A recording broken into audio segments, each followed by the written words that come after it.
आप सभी को सादर जय श्री श्री। आइए हम आज के प्रसंग को श्रवण करते हैं। पूज्यपाद गोस्वामी श्री तुलसीदास जी महाराज जी के द्वारा रचित श्री रामचरितमानस जी से बालकांड श्रवण कर रहे हैं। मैया जानकी जी और भगवान श्री रघुनाथ जी के विवाह उत्सव श्रवण कर रहे हैं। भगवान भोलेनाथ जी की अपार कृपा के कारण हमें इस महान ग्रंथ श्री रामचरितमानस जिसे ग्रंथों के छत्रछाया बैठने का श्रवण करने का सौभाग्य प्राप्त हुआ है। तो भोलेनाथ जी के चरण में कोटि कोटि नमन, माता भवानी जी के चरण में कोटि कोटि नमन। उनके आशीर्वाद से ही हम ऐसे महान ग्रंथों को श्रवण कर पा रहे हैं, उन्हीं की कृपा है। आइए हम सभी भगवान श्री रघुनाथ जी, माता जानकी जी के चरणों में नमन करते हैं और भगवान भोलेनाथ जी से भगवान श्री रघुनाथ जी की भक्ति प्राप्त करते हैं। हम सभी इस महान ग्रंथ के आश्रित हैं, तो इसी हमारे ऐसे सनातनी ग्रंथ उपनिषद वेद पुराण में हमें विज्ञान हो, अपनी संस्कृति हो, सब चीज़ उसी में है। तो अपने घर परिवारों में बच्चों समेत इसको पढ़ें और दूसरों तक भी सुनाएं, ताकि हम नहीं चाहते हुए या चाहते हुए जो चीज़ नहीं कर पाएंगे वो हमारे इस ग्रंथों में है, जो व्यक्ति की कर्तव्य बताता है। जैसे हम भगवान, जब हम माता के गर्भ में थे तो भगवान से हम यही बात लेके आए थे कि जैसे हम पृथ्वी में धरती पे आएंगे तभी आपका ही भजन नाम कीर्तन करेंगे और इस आवागम मुक्त। लेकिन जैसे हम इस धरती के अंदर आते हैं, धरती के ऊपर आते हैं, वैसे माया की हवा हमारे लगता है तो हमें माया सब कुछ भुला देता है। फिर भी भगवान हमें कहीं ना कहीं इसकी याद दिलाते हैं। भगवान ने दिए हुए वचन को पूरा करते हैं, हम उसको भूल जाते हैं। इसीलिए भूल जाते हैं, या तो अहंकारवश भूल जाते हैं या मोह के कारण। तो ऐसी ना हो, हमें सभी भगवान से जो बात बोल के आए हैं उसके ऊपर खराब करना है। हमें भगवान का नाम जप करके इस धरती से, धरती के आवागमन मुक्त होने का यही एक शरीर है। इसके बाद पता नहीं कौन सा शरीर प्राप्त होगा और उसमें हम भगवान के नाम कर पाएंगे या नहीं। और जितने बेजुबान जीव हैं उनके ऊपर दया करना, मनुष्य को सर्वश्रेष्ठ प्राणी बना के भगवान इस धरती पे छोड़े हैं, ताकि हम अपने पिछले किए हुए कर्म को याद तो नहीं कर पा रहे। इसीलिए बेजुबानों की सेवा करके हमें इस धरती पे, धरती के आवागमन से मुक्त हो, यही है। और आप सभी से यही एक विनती है कि दैनिक अपने घर में बचे हुए सब्जियों की पत्ते हो, छिलके या खाना हो, कोई भी पॉलीथीन के अंदर बांध के ना फेंके, क्योंकि वो माताएं, नंदी भगवान, इनके पैर में नाखून नहीं होते हैं, तो ये उस पन्नी को काट नहीं पाते हैं और पन्नी से दबा जाते हैं, जिसका मौत के कारण हम बनते हैं। जो ब्रह्म दोष हमें लगता है वो फिर इस धरती पे हमें उसको भोगना पड़े। कई 84 लाख से भी और ज़्यादा जन भोगना पड़ेगा। तो इसलिए हमारे कारण किसी कोई भी ना हो। तो अगर आपके घर में सब्जियों के छिलके, पत्ते जो भी निकलते हैं, आप भले ही पॉलीथीन में लेके जाइए, लेकिन वहाँ धरती पे एक कोने में जहाँ गौ मैया को मिल सके इस जगह पर उसको डालिए, पॉलीथिन को कहीं और रखिए, ताकि बाद में उसको आग लगा के। तो यही एक संकल्प लेते हैं, हम किसी भी बेजुबान जीवों के कष्ट निवारण करेंगे। जय श्री राम। ओम त्वमेव माता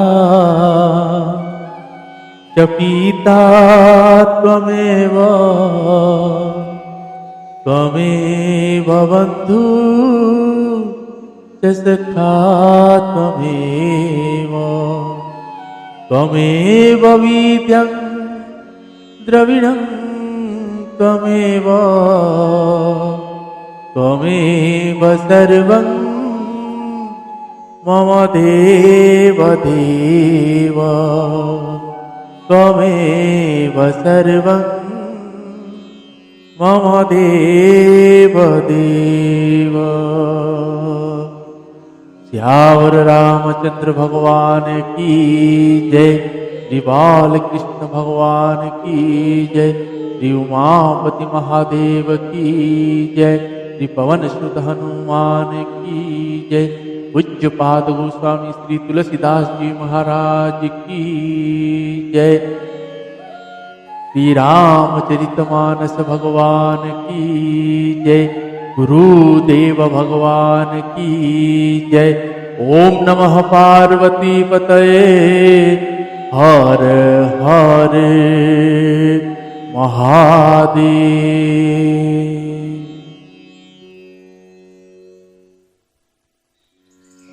आइए भगवान भोलेनाथ जी के चरणों पर नमन करते हुए हम आज के प्रसंग को श्रवण करते हैं। जय श्री राम।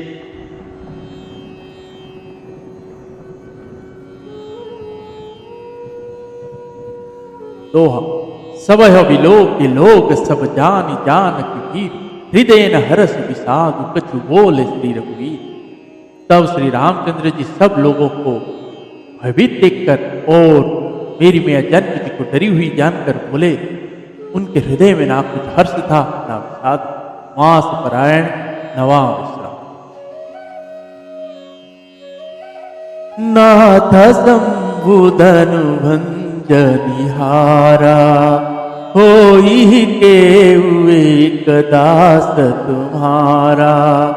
आयसु काह कहिया कि न मोही सुनिरी साई बोले मुनि कोही। सेवक सो जो करे सेवकाई अरि करनि करि करिया लराई। सुनहु राम जेहि शिवधनु तोरा सहसवाहु समसूरि कुमोरा। श्यावर रामचंद्र की जय। हे नाथ, शंकर जी के धनुष को तोड़ने वाला आपका कोई एक दास ही होगा। क्या आज्ञा है, मुझसे क्यों नहीं कहते? यह सुनकर क्रोधी मुनि रिसाक कर बोले। सेवक वह है जो सेवा का काम करे, शत्रु का काम करके तो लड़ाई ही करनी चाहिए। हे राम सुनो, जिसने शंकर जी के धनुष को तोड़ा है वह सहस्त्र बाहु के समान मेरा शत्रु है। सो भी लगाऊ बिहाई समाजा नाता मारे जे हाही सब राजा। सुनी मुनि वचन लखन मुस्काने बोले परसु धरहि अपमाने। बहुधनु ही तोरी लरिकाई कबहु न सिरि सकीन गोसाई। यही धन पर ममता के ही हेतु सुनिरी साई कह भृगुकुल केतु। श्यावर रामचंद्र की जय। वह इस समाज को छोड़कर अलग हो जाए, नहीं तो सभी राजा मारे जाएंगे। मुनि के वचन सुनकर श्री लक्ष्मण जी मुस्कुराए और परशुराम जी का अपमान करते हुए बोले। हे गोसाई, लड़कपन में हमने बहुत से धनु ही यहाँ तोड़े डाले, किंतु आपने ऐसा क्रोध कभी नहीं किया। ऐसी धनुष पर इतनी ममता किस कारण से है? यह सुनकर भृगुवंश की ध्वजा स्वरूप परशुराम जी कुपित होकर कहने लगे, तो रे बालक काल बस बोलत देहि न संभार, धनु ही सम त्रिपुरारी धनु विदित सकल संसार। और रे राजपुत्र, काल के बस होने से तुझे बोलने में कुछ भी होश नहीं है। सारे संसार में विख्यात शंकर जी का यह धनुष क्या धनु ही के समान है?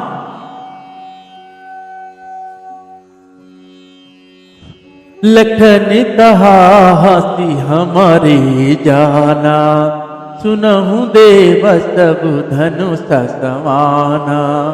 काछति लाहु जून धनु तोरे, देखा राम नयन के भोरे।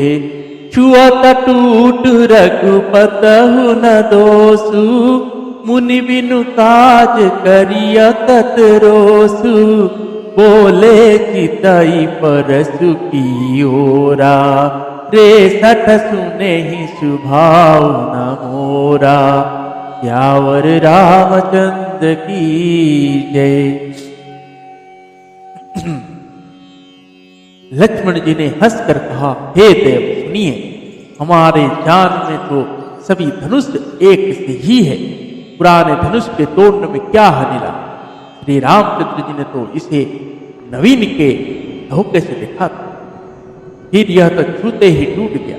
इसमें रघुनाथ जी का भी कोई दोष नहीं है। मुनि, आप बिना ही कारण किस लिए क्रोध करते? परशुराम जी अपने फर्श की ओर देखकर बोले, अरे दुष्ट, तूने मेरा स्वभाव नहीं सुना। बालक बोली बंधहु नहीं तोहि, केवल मुनि जड़ जानहि मोहि। बाल ब्रह्मचारी अति कोहि, विश्वविदित क्षत्रिय कुल द्रोही। भुजबल भूमि भूपवीनु कीनी, विपुलवार महिदेव नदीनी। सहस बाहु भुज छेद निहारा, परसु बिलोकु महीप तुम्हारा। सियावर रामचंद्र की जय। मैं तुझे बालक जानकर नहीं मारता हूं। अरे मूर्ख, क्या तू मुझे नीरा मुनि ही जानता है? मैं बाल ब्रह्मचारी और अत्यंत क्रोधी हूं। क्षत्रिय कुल का शत्रु तो विश्व भर में विख्यात। अपनी भुजाओं के बल से मैंने पृथ्वी को राजाओं से रहित कर दिया और बहुत बार उसके ब्राह्मणों को दे डाला। हे राजकुमार, सहस्त्र बाहु की भुजाओं को काटने वाले मेरी ऐसे फरसे को देख तो मातु पिता ही जानी सोच बस करे सी मही किशोर। गर्भन के अर्भक दलत परस मोर अधिकोर। अरे राजा के बालक, तू अपने माता पिता को सोच के बस न। मेरा फरसा बड़ा भयानक है, यह गर्भों के बच्चों का भी नाश करने वाला। बिहसी लखनु बोले मृदुवानी, अहो मुनि सुमहावत मानी। पुनि पुनि मोहि देखाव कुठारू, चहता उड़ावन फूंकी पहारू। यहाँ कुम्हड़बतिया तो नाही, जे तर जनी देखी मरी जाही। देखी कुठारू सरासन बाना, मैं कछु कहा सहित अभिमाना। सियावर रामचंद्र की जय।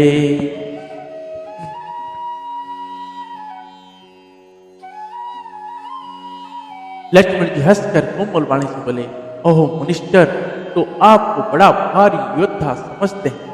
बार बार मुझे कुल्हाड़ी दिखाते हैं, फूंक से पहाड़ उड़ाना चाहते हैं। यहाँ कोई कुम्भड़े की बत्तियां मतलब छोटा कच्चा फल नहीं है, तो तर्जनी मतलब सबसे आगे की उंगली को देखते ही मर जाते।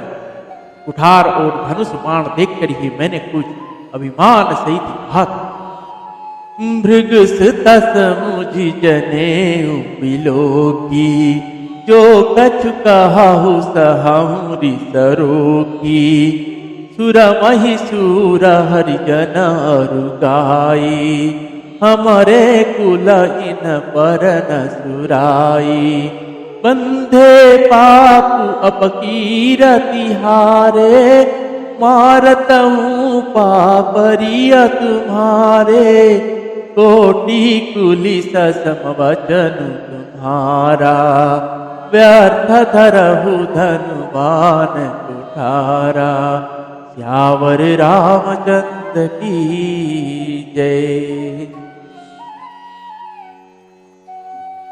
भृगुवंशी समझकर और यज्ञोपवीत देखकर तो जो कुछ आप कहते हैं उसे मैं क्रोध को रोक कर यह लेता हूँ, सह लेता हूँ। देवता ब्राह्मण भगवान के भक्त और गो इन पर हमारे कुल में वीरता नहीं दिखाई जाती, क्योंकि इन्हें मारने से पाप लगता है और इनसे हार जाने पर अपकीर्ति होती है। इसलिए आप मारे तो भी आपके पैर ही पड़ना चाहिए। आपका एक एक वचन ही करोड़ों वज्र के समान है। धनुष बाण और कुठार तो आप व्यर्थ ही धारण कर। तो जो बिलो की अनुचित कहे हूं क्षमम भामूनि धीर, सुनी सरोस भृगुवंश मणि बोल गिरा गई। इन्हें मतलब धनुष बाण और कुठार को देखकर मैंने कुछ अनुचित कहा हो तो उसे हे धीर महामुनि क्षमा की। यह सुनकर भृगुवंश मुनि परशुराम जी क्रोध के साथ गंभीर वाणी बोले, कौशिक सुनहु मंदाएहु बालक, कुटिल काल वस निज कुल घालक, भानुवंश राकेश कलंकु, निपट निरंकुश अबुधंसकु, काल कवल होई ही जन्माही, कहूँ पुकारी खोरी मोहि नाही, तुम हट कहु जो चाहु बारा, कही प्रताप बल रोसु हमारा, सियावर रामचंद्र की जय। हे विश्वामित्र सुनो, यह बालक बड़ा कुबुद्धि और कुटिल है। काल के वश होकर यह अपने फूल का घातक बन रहा है। यह सूर्यवंश स्वरूपी पुण्य चंद्र का कलंक है। यह बिल्कुल उदंड मूर्ख और निडर है। अभी क्षण भर में यह काल का ग्रास हो जाए। मैं पुकार कर कह देता हूं फिर मुझे दोष नहीं है। यदि तुम इसे बचाना चाहते तो हमारा प्रताप बल और क्रोध बदलाकर इसे मना कर। लखन कहे मुनि सुजसु तुम्हारा, तुम ही अछत को बरनि पारा, अपने मुँह तुम अपनी करनी, बार अनेक भांति बहु बरनी, नहीं संतोष तपुनि कछु कहु, जनि ऋषि रोकी दुसह दुख सहु, वीरव्रति मधीर शोभा, कारी देतना पावहु शोभा, सियावर रामचंद्र की जय। लक्ष्मण जी ने कहा, हे मुनि, आपका स्वीय आपके रहते दूसरा कौन वर्णन कर सकता। आपने अपने ही मुंह से अपनी करनी अनेक बार बहुत प्रकार से वर्णन, इतने पर भी संत सुना हुआ तो फिर कुछ कह डाली। क्रोध रोककर असंभव दुख मत से आप वीरता का व्रत धारण करने वाले धैर्यवान और शोभा रही थी। गाली देते शोभा नहीं तो सूर समर करनी करही कही न जना वही आप, विद्यमान रन पाई रिपु कायर कथई। सूरवीर तो युद्ध में करने मतलब सूरवीरता का कार्य करते हैं कहकर अपने को नहीं जाते। शत्रु को युद्ध में उपस्थित पाकर कायर ही अपने प्रताप की डेंग मार तुम ते कालुहा गजनु लावा बार बार मोहि लागी बोलावा सुनत लखन के वचन कठोरा परसु सुधारी धरेहु कर घोरा अब जनि देहि दोषु मोहि लोगु कटुपदि बालक बधा जोगु बाल बिलोकी बहुत में वाचा अभयहु मरनी हर भाषाचा श्यावर रामचंद्र की जय। आप तो मानो काल को हाँक लगाकर बार बार उसे मेरे लिए बुलाते हो। लक्ष्मण जी के कठोर वचन सुनते ही परशुराम जी ने अपने भयानक हर्ष को सुधार कर हाथ में ले लिया और बोला, अब लोग मुझे दोष बना दे, यह अड़ुआ बोलने वाला बालक मारे जाने की ही योग्य है। इसे बालक देखकर मैंने बहुत बचाया, पर अब यह सचमुच बनने को ही आ गया। कौशिक कहा क्षमिया अपराधु बाल दोष गुण गणहीन साधु खर कुठार में करुण कोही आगे अपराधी गुरुद्रोही उत्तर देता छोड़हूँ बिनु मारे केवल कौशिक शील तुम्हारे नाता ही काटी कुठार कठोरे गुरही उरनी होते हूँ श्रम थोरे श्यावर रामचंद्र की जय। विश्वामित्र जी ने कहा, अपराध क्षमा की।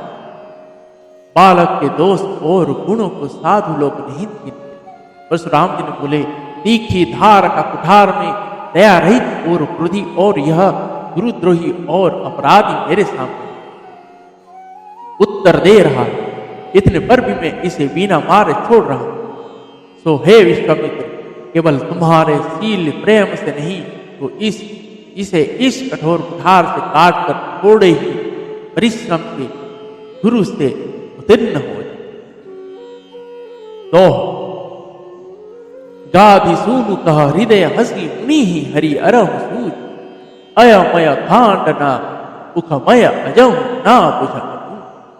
विश्वामित्र जी ने हृदय में हंसकर कहा, मुनि को हरा ही हरा सूझ रहा, अर्थात सर्वत्र विजयी होने के कारण ही ये श्री राम लक्ष्मण को भी साधारण क्षत्रिय ही समझ रहे, किंतु यह लौहमयी केवल फैलाद की बनी हुई खांड मतलब खांडा खड़ग, ऊख की मतलब रस की खांड नहीं है जो मुंह से लेते ही जल जाए। खेद है मुनि अब भी वे समझ बने हुए, इनके प्रभाव को नहीं समझ।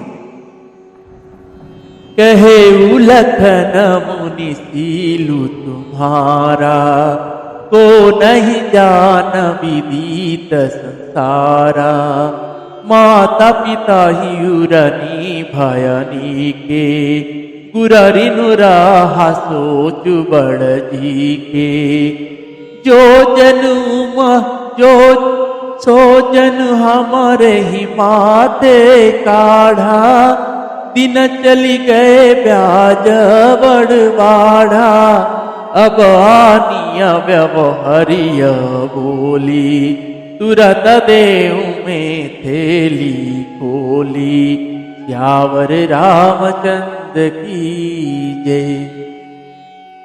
लक्ष्मण जी ने कहा, हे मुनि, आपके शील को कौन नहीं जानता, वह संसार भर में प्रसिद्ध है।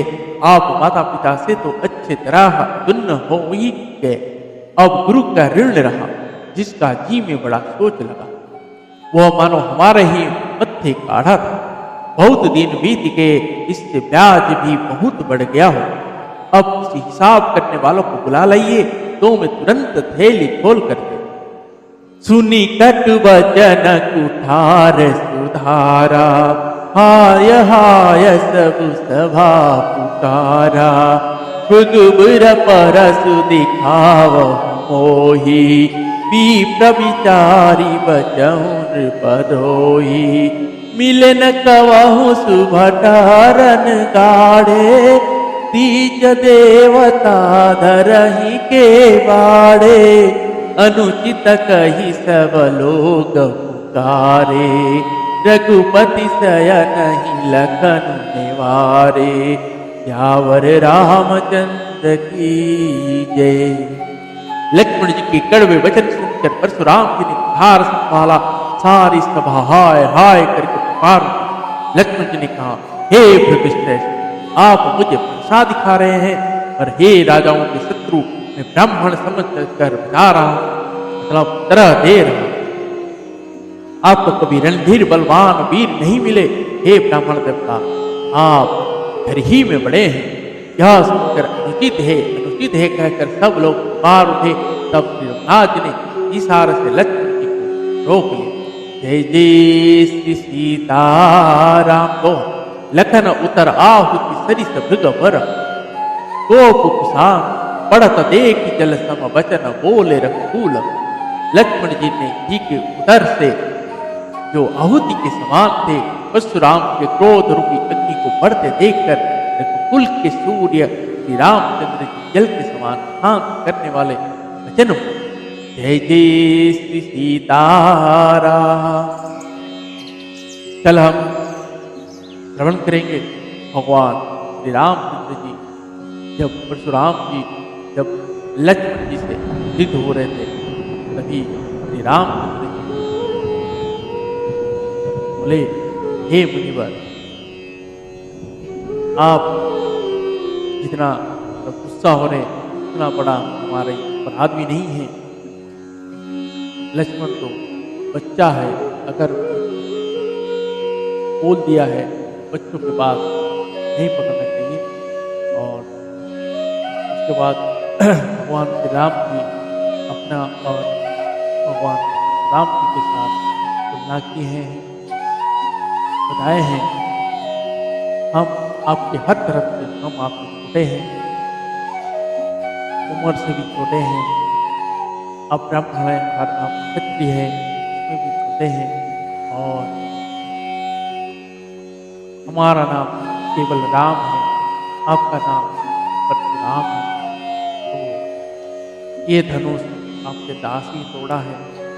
जब धीर भगवान श्री राम की वाणी सुने तो भगवान परशुराम की समझने में देर नहीं लगा कि ऐसी वाणी भगवान के सिवा कोई नहीं। तभी हरि के परीक्षा के हरि के अजगम भगवान श्री राम को देते हैं और बोलते हैं प्रशंसा चढ़ाने के लिए। तभी भगवान श्री राम धनुष हाथ में लेते ही कर जाते हैं। तभी परशुराम समझ जाते हैं स्वयं ब्रह्म है। तभी उन्होंने भगवान श्री राम का जयकारा लगाते हुए वहाँ से चले जाते हैं, इंद्र पर्वत चले जाते हैं। कल हम सुनेंगे, श्रवण करेंगे। मेरी मैया जानकी जी और मेरे रघुनाथ जी की विवाह इससे हम श्रवण करते रहेंगे। आइए आज के प्रश्न को यहीं पे विराम देते हैं। पुनः कल सुंदर दोहे दो पावियों के साथ भगवान श्री रघुनाथ जी और मेरी मैया जानकी जी की विवाह गाएंगे, श्रवण करेंगे। जिन लोगों ने अभी तक हमारी नहीं किए हैं, बेल आइकन को प्रेस करें और वीडियो को ज़्यादा से ज़्यादा लोगों तक शेयर करें। जय सीताराम। पुनः कल मिलते हैं सभी को।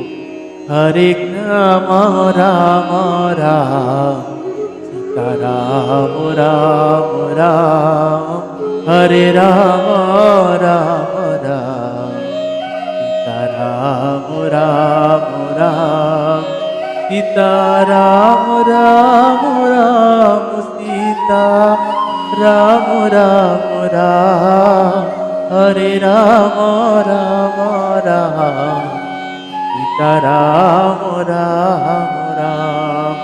यावर रामचंद्र भगवान की जय।